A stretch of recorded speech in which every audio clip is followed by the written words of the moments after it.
মরা মানুষের চুল হাড় কবর থেকে তুলে এনে দিলেই 2 থেকে 3 দিনে প্রেমিক প্রেমিকাকে বশীকরণ, দাম্পত্য কলহ দূর করা, গোপন রোগের চিকিৎসা সহ দেয়া হয় সব সমস্যা।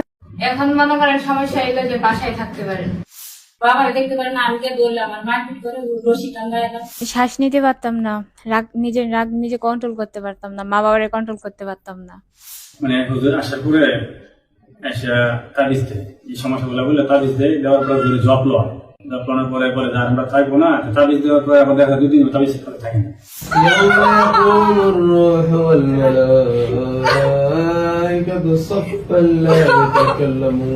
আমি আপনার এই জায়গা থেকে চিকিৎসা নেওয়ার পর আলহামদুলিল্লাহ ভালো আছি। আমার জন্য সবাই দোয়া করবেন, আমি যেন সবসময় সুস্থ থাকি।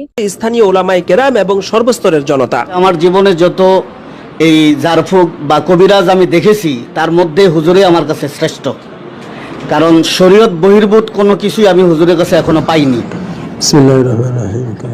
সকাল হতেই হুজুরের বাসার বাইরে দেখা গেল শতাধিক মানুষের ব্যাপক ভিড়। দেশের বিভিন্ন জায়গা থেকে তারা হক্কানি এই আলেমের কাছে চিকিৎসা নিতে ছুটে এসেছেন।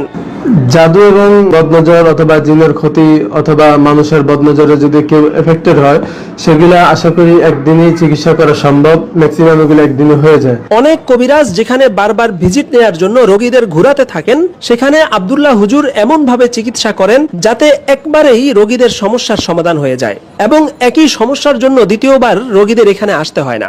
গত শুক্রবার হুজুরের চেম্বারের সামনে অপেক্ষমান প্রায় শতাধিক রোগীদের মধ্যে একই রোগের জন্য আবার এসেছেন এমন কাউকে পাওয়া যায়নি। মানে এখনই সমাধান, এরপর আর দ্বিতীয়বার আসা লাগে না। তাবিজ অথবা জিনের চিকিৎসার ক্ষেত্রে দিনদার মানুষের অন্যতম আশঙ্কা থাকে এটি ইসলাম বিরোধী কিনা, অর্থাৎ শরীয়ত বিরোধী, কুফরি বা শিরকি কোনো কিছু এখানে আছে কিনা। এক্ষেত্রে আব্দুল্লাহ হুজুরের স্বচ্ছতা এবং তার ব্যাপারে নিজেদের আস্থার কথা জানিয়েছেন দেশের সচেতন ওলামায়ে কেরাম। কোরআনিক ভাবেই উনি মানুষের চিকিৎসা করে থাকেন এবং কুফরি কালাম, জাদু, কবজ সহ এই ধরনের আরো যে সমস্ত জিনিসের দ্বারা ইসলামের বহির্ভূত কর্মকাণ্ড হয় এবং যেগুলোকে ওলামায়ে কেরাম সাপোর্ট করেন না, কোরআন হাদিস সাপোর্ট করেন না, সাধারণত ওই সমস্ত বিষয় দিয়ে চিকিৎসা করাটাকে উনি কখনোই সাপোর্ট করেন না এবং করেন না।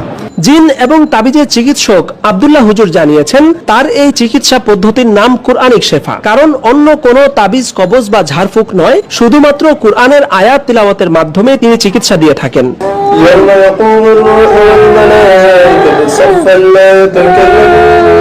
হুজুরের চেম্বারে একজন মহিলা রোগীকে পাওয়া গিয়েছিল যিনি বিছানা থেকে নিজে নিজে উঠতেও পারছিলেন না, অথচ চিকিৎসার পর একই মহিলাকে দেখা গেছে তিনি অনায়াসে হেঁটে বেড়াচ্ছেন। কোরআন থেকে যেহেতু আমল করা হচ্ছে, তো কোরআনের মাধ্যমে শিফা আর কি, তো এটা আমরা নাম দিয়েছি কোরআনিক শিফা।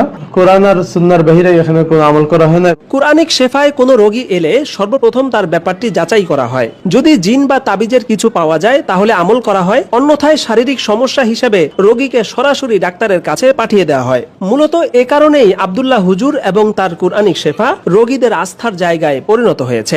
আমার